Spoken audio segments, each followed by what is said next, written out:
Atlanta News First, Behind the Investigation. I'm investigative reporter Andy Parati. Joining me now is Harry, as you may know him as Better Call Harry. You're an investigative consumer reporter in Metro Atlanta for 20 plus years. How you doing, Harry? You're telling people how old I am. Can we start over? Yes, I've been doing this for a long time. Actually, I think I'm here in Atlanta 28 years now, so I think officially that makes me a native.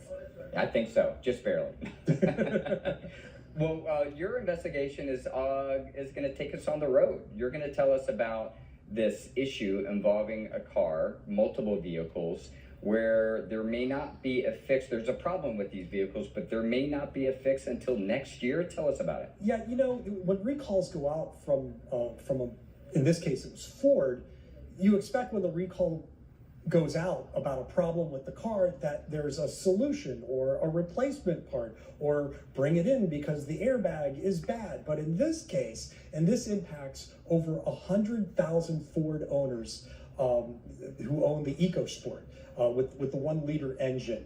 So we were contacted by this woman who said, yeah, I knew about the recall and then my car broke down, but they don't have the replacement part yet for it. I can't get it fixed. I can't sell it. I can't trade it in. So it's basically just sitting in my garage, and yet I'm still responsible for car payments. And I'm thinking somebody's got to do something about that. Vanessa Stevens' 2019 Ford EcoSport is not supposed to be here. It's a nice looking car. It's clean and well maintained. I've always had Fords because I think they're reliable. And it should be on the road. But the engine is shot. It happened 3 months ago as Vanessa drove to work. It's slowing down ever so slowly and slowly and slowly and slowly. So now my oil light pops up. So I'm thinking I need an oil change. She'd need more than that. Ford issued a recall about the 1-liter engines in its 2016 through 2022 Ford EcoSport and its cousin, the Ford Focus. The oil drive belt tensioner arm may fracture or separate, causing a loss of vehicle power and power braking assist, increasing the risk of a crash. That's what happened. You know what else happened? Vanessa lost the only lifeline she had to her mom 300 miles away in South Carolina. Yeah. The stress is my mother. She's 88 years old. She's in full-on dementia, progressing. So that's where my fear lies, not being able to get to her in a timely manner. So she depends on me for everything, even though I'm here in Georgia 4 hours away. Oh, she got there. Hey, Mr. Harry, good afternoon. It's Vanessa, just letting you know that I'm on my way out with my auntie and my mom. Vanessa spent $700 on a rental. Back home, she pays for ride shares. The total with rental cars, $2,000. It adds up. It adds up. What about repairs? Ford doesn't have one. The recall says replacement parts won't be available until 2025.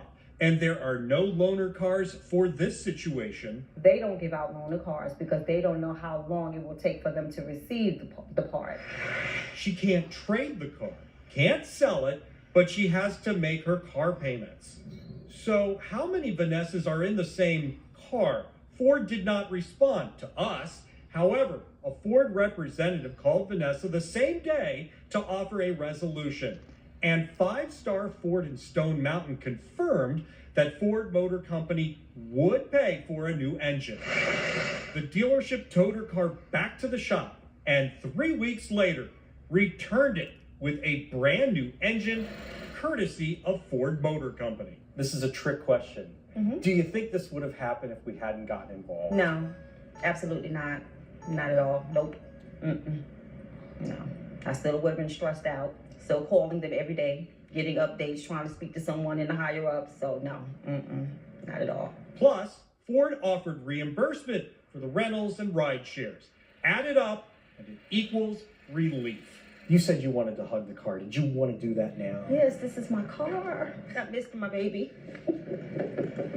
Glad to have her back. It's a blessing. It's a true blessing. Well, geez, Harry. Well, look, she's happy that that she's got the car back and it's got a new engine. I do want to point out, in Ford's defense, they did not respond at first.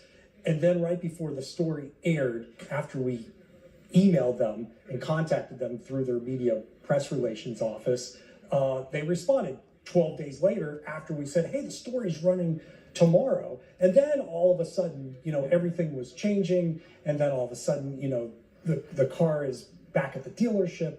And they also pointed out that they issued a technical service bulletin.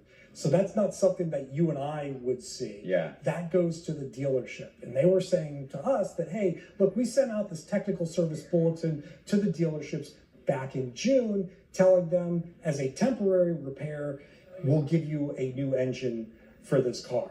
And I'm like, okay, but what about the website? Because on the website, it just says parts won't be available until next year. And they were supposed to be available this year, and it just kind of got pushed back. Yeah. And now on top of all of this, Andy, there's a lawsuit. There's a class action lawsuit over this. Where does that stand?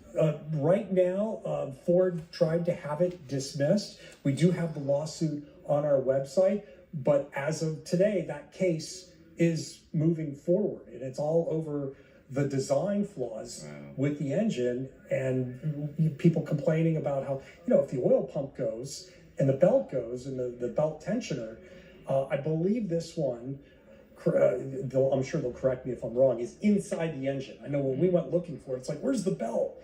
And I believe it's inside. So the accusation is that there is some sort of defect. Yeah. Ford is addressing it. However, we still have situations like this, and it's really frustrating for people.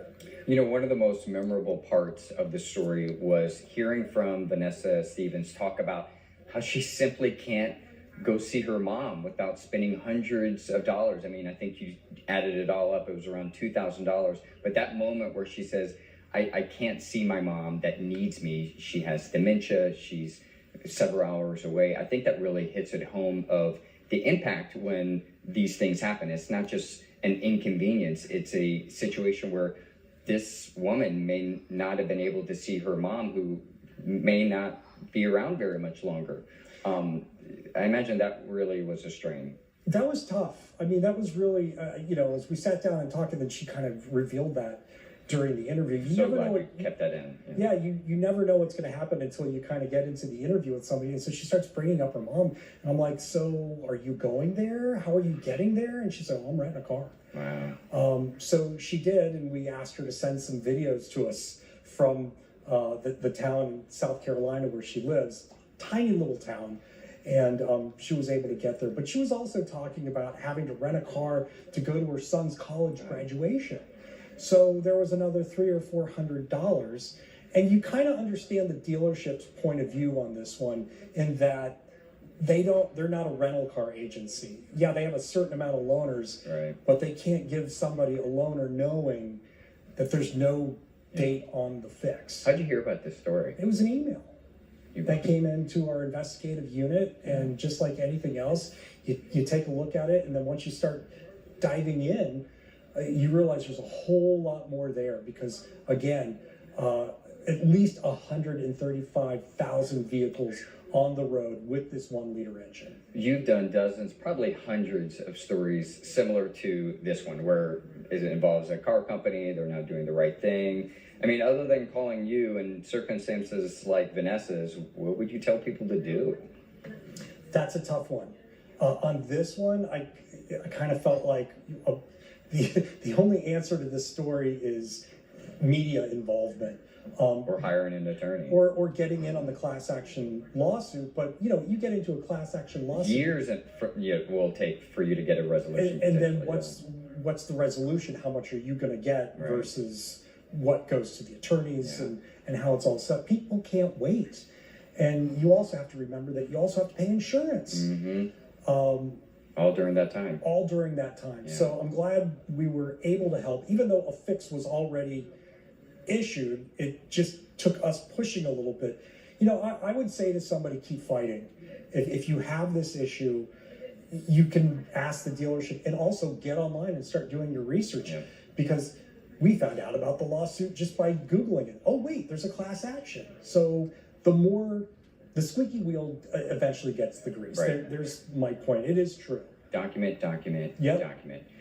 Harry Sandler, thank you so much for taking us behind the curtain on another one of your fascinating investigations. You can watch more of Harry's investigations and listen to our podcast. You can find all of that with links on our website, AtlantaNewsFirst.com.